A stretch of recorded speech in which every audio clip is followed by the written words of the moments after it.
Russia వైపు నుంచి మీకు ఎక్స్ట్రాడినరీ వార్తలు వస్తున్నాయని చెప్పాలి. ఒక 2 వారాల క్రితము భారత్ యొక్క న్యూక్లియర్ ప్రోగ్రామ్ గురించి ఒక వీడియోలో నేను మాట్లాడాను. అంటే థోరియం రిజర్వ్స్ అని చెప్పి నెక్స్ట్ 20,000 సంవత్సరాలకు కావలసిన థోరియం భారత్లోనే కేరళ సముద్ర తీరాలలో దొరుకుతుంది అని చెప్పి కూడా మాట్లాడాం. సో ఇవాళ రష్యా వాళ్ళు ఇదంతా గమనించి చాలా పెద్ద ఆఫర్స్, అంటే ఇలాంటి ఆఫర్స్ అనేవి ప్రపంచంలో ఏ దేశానికి రష్యా ఎప్పుడూ ఇచ్చింది లేదు. చూడండి, అజిత్ కుమార్ మొహాంతి అని చెప్పి ఈయన మన అటామిక్ ఎనర్జీ కమిషన్ యొక్క చైర్మన్. ఈయన మొన్న సైబీరియా వెళ్ళారు. అంటే రష్యా నుంచి చాలా దూరంలో, రష్యా సరిహద్దుల్లో ఉండే ఒక ప్రాంతము సైబీరియా.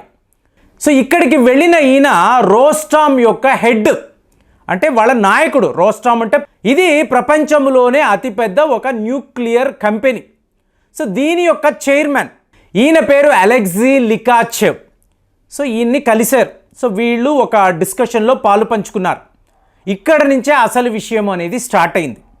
మీకు లికాచెవ్ 2 అతిపెద్ద ఆఫర్స్, 2 అనకూడదు 3 ఆఫర్స్, అంటే భారత్ యొక్క న్యూక్లియర్ ప్రోగ్రాము థోరియం దాకా రావడము. నెక్స్ట్ లెవెల్కి వెళ్ళామనుకోండి, ఎన్రిచ్డ్ యురేనియమే అక్కరలేకుండా మనము న్యూక్లియర్ రియాక్టర్స్ను రన్ చేయొచ్చు.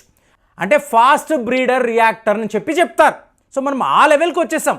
చైనా వాళ్ళు, అమెరికా లాంటి దేశాలు కూడా ఇంకా ప్రయత్నాల్లోనే ఉన్నారు. మొన్నటికి మొన్న చైనా వాళ్ళు కూడా ఈ ఫాస్ట్ బ్రీడర్ రియాక్టర్లో థోరియంని వాడితే ఎలా ఉంటుందని చెప్పి వాళ్ళు చర్చించుకొని చాలా పెద్ద పరిశోధనలు చేసి ఫైనల్గా మనము కూడా థోరియం టెస్టింగ్లు చేద్దామని నిర్ణయం తీసుకున్నారు. కానీ మనము సెకండ్ స్టేజ్కి వచ్చేసాం.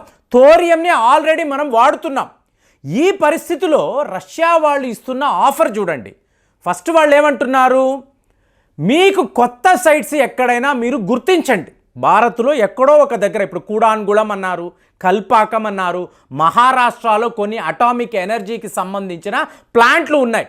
అలాగ కొత్త ప్రాంతాలలో ఇంకా జమ్మూ అండ్ కాశ్మీర్ లాంటి మీకు అక్కడ కూడా మీరు ఆలోచించి ఒక సైటును మాకు చూపిస్తే అక్కడ రష్యా టెక్నాలజీతో ఉండే న్యూక్లియర్ రియాక్టర్స్ను మనము ఎస్టాబ్లిష్ చేద్దాము, ఒక పెద్ద న్యూక్లియర్ యూనిట్ని కన్స్ట్రక్ట్ చేద్దాము అని చెప్పారు.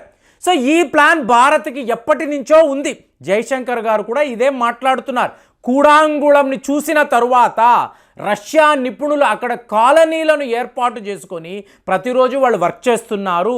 సో 24 అవర్స్ భారతదేశంలో నలుమూలల ఎలక్ట్రిసిటీ అనేది రావాలి అంటే ఇంకా మనము ఎక్కువ స్థాయిలో న్యూక్లియర్ రియాక్టర్స్ను ఎస్టాబ్లిష్ చేయాలి, కన్స్ట్రక్ట్ చేయాలి, ప్లాంటులను పెట్టాలి.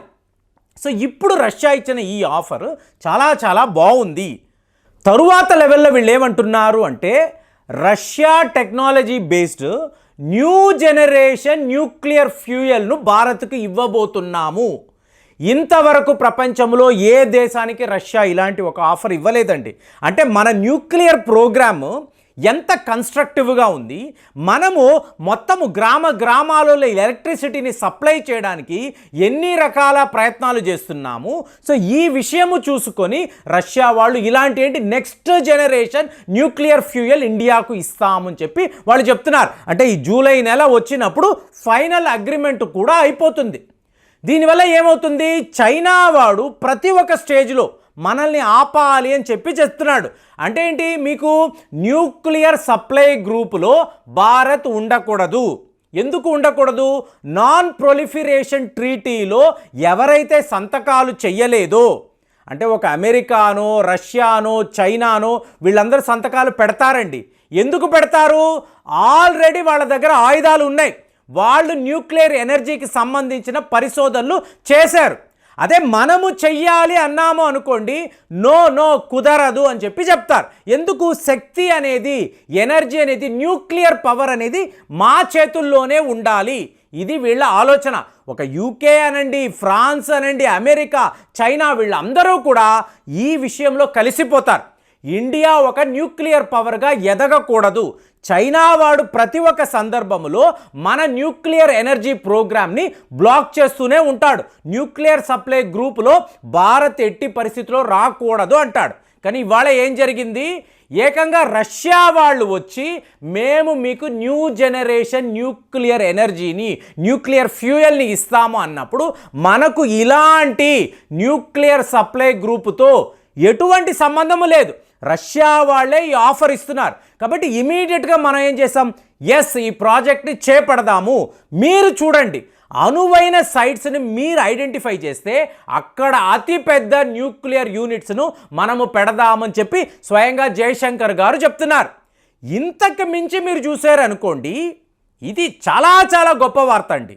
ఈ అజిత్ కుమార్ మొహంతి గారు సైబీరియాలో ఉన్నారు. అక్కడ రోసటామ్ చీఫ్ని కలిశారు. ఇక్కడ వీళ్ళు ఒక విచిత్రమైన ఒక యూనిట్ని చూపించారు. ఇది ఎక్కడ, పేవెక్ అని అంటారు. పేవెక్ అనబడే పోర్ట్ సిటీ. ఈ పోర్ట్ సిటీ దగ్గర ఒక విచిత్రం వీళ్ళకి కనిపించింది. ఏమిటి అంటే ఒక పెద్ద షిప్ అండి. ఈ షిప్లో ఏముంది అంటే floating nuclear power plant technology. అంటే ఒక న్యూక్లియర్ ప్లాంట్ని మీరు షిప్లో కన్స్ట్రక్ట్ చేయడము ప్రపంచములో ఇంతవరకు ఎవ్వరూ చేయలేదు. ఒక్క రష్యా మాత్రమే ఈ ఘనతను సాధించింది. కాబట్టి వాళ్ళు ఏమంటున్నారు అంటే మీకు ఇది చాలా చాలా అవసరము. ఎందుకు మనకు అవసరము?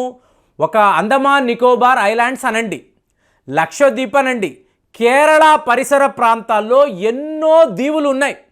మరి ఇక్కడంతా కూడా మీకు ఎనర్జీ కావాలి కదా, ఎలక్ట్రిసిటీ కావాలి కదా.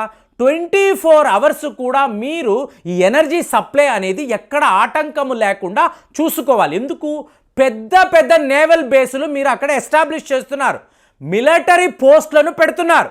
మరి ఎక్కడా కూడా మీకు current problem, electricity problem, energy problem రాకూడదు అంటే మీరు ఇలాంటి ఫ్లోటింగ్ న్యూక్లియర్ పవర్ ప్లాంట్ను ఎస్టాబ్లిష్ చేసుకోండి. టోటల్ రష్యా టెక్నాలజీని మీకు ఇస్తాము, చాలా చాలా అవసరము ఉంటుందని చెప్పి ఒక అతిపెద్ద ఆఫర్ రష్యా వాళ్ళు మనకి ఇచ్చారు. సో ఇది ఎంత ఒక టెంప్టింగ్ ఆఫర్ అంటే, ఒకవేళ ఈ షిప్పుల్లో మన దగ్గర కూడా పెద్ద పెద్ద షిప్పులు ఉన్నాయి కదండి, మనం ఇలాగే ఫ్లోటింగ్ న్యూక్లియర్ ప్లాంట్ని పెట్టుకోగలిగామనుకోండి, ఫస్ట్ మీకు రష్యా, తరువాత భారతే, చైనా, అమెరికా, యూరోప్ యూనియన్లో యూకే, ఫ్రాన్స్, ఏ దేశము దగ్గర కూడా ఇంత పెద్ద టెక్నాలజీ లేదండి. సో రష్యా వాళ్ళు ఈ న్యూక్లియర్ ప్రోగ్రాములో ఏ దేశముతో కూడా కలవని వాళ్ళు మనతో ఇంతలాగా వాళ్ళు ఏమంటున్నారు, ఈ న్యూక్లియర్ కోఆపరేషన్ భారత్కి ఇండియాకు మధ్య ఉండడం అనేది మీరు మాకు ఒక కీ పార్ట్నర్ అనేది గుర్తుపెట్టుకోండి. ఎప్పుడు ఎలాంటి అవసరం ఉన్నా న్యూక్లియర్ ఫ్యూయల్ని అన్నప్పుడు ఇమీడియట్గా మేము అక్కడ ఉంటాము. ఒకప్పుడేంటి, ఏ కెనడా మీదో, ఆస్ట్రేలియా మీదో, కజాఖ్స్తాన్ మీదో మనం ఆధారపడేవాళ్ళం, అంటే ఎన్రిచ్డ్ యురేనియం. ఇవాళ స్వయంగా రష్యా వాళ్ళు, అంటే మనం ఇక్కడ రష్యా శాంక్షన్స్ని పట్టించుకోమండి. ఎవడు రష్యా మీద శాంక్షన్స్ విధించినా ఇండియాకు ఎటువంటి సంబంధము లేదు.